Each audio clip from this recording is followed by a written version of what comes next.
गिरफ्तारी का समय कुर्की से मनीष सिसोदिया तक सीएम केजरीवाल की याचिका पर सुप्रीम कोर्ट ने ईडी से पूछे ये 5 सवाल। दिल्ली शराब नीति से जुड़े मनी लॉन्ड्रिंग मामले में सीएम केजरीवाल को ईडी ने 21 मार्च को गिरफ्तार किया था। केजरीवाल फिलहाल तिहाड़ जेल में बंद हैं।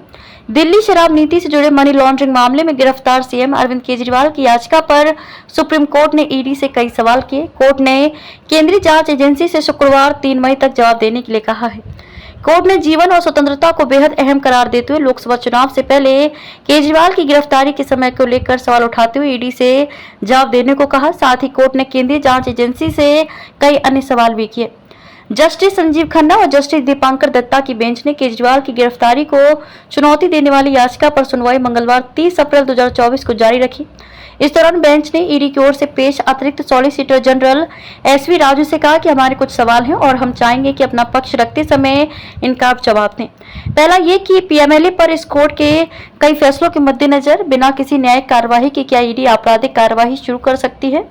पीठ ने कहा कि इस मामले में कुर्की की कोई कार्रवाई अभी तक नहीं शुरू की गई है और यदि कोई इस तरह की कार्रवाई शुरू की गई है तो ईडी को यह भी दिखाना होगा कि याचिकाकर्ता केजरीवाल कैसे इससे संबंधित हैं। जस्टिस खन्ना ने कहा कि आबकारी नीति मामले में न्यायिक हिरासत के तहत जेल में बंद पूर्व उप मुख्यमंत्री मनीष सिसोदिया की जमानत याचिका पर फैसला 2 भागों में बटा हुआ है।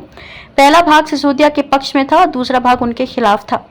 पीठ ने कहा कि आपको हमें बताना होगा कि याचिकाकर्ता के मामले में सिसोदिया से जुड़े फैसले का कौन सा हिस्सा निहित है। जस्टिस खन्ना ने कहा कि हमारा महत्वपूर्ण सवाल ईडी की गिरफ्तारी की सख्ती से संबंधित है क्योंकि इसी कारण से केजरीवाल ने बार बार कोर्ट का दरवाजा खटखटाया है। बेंच ने मामले में न्यायिक कार्यवाही शुरू करने और गिरफ्तारी की कार्यवाही के बीच की लंबी अवधि को भी चिन्हित किया और कहा कि धन शोधन निवारण अधिनियम पीएमएलए की धारा 8 अधिकतम 365 दिन की सीमा प्रदान करती है।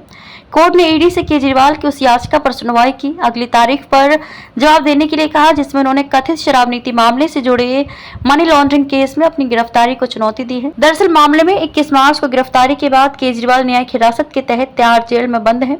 कोर्ट ने 15 अप्रैल को ईडी को नोटिस जारी किया और केजरीवाल की याचिका पर उससे जवाब मांगा।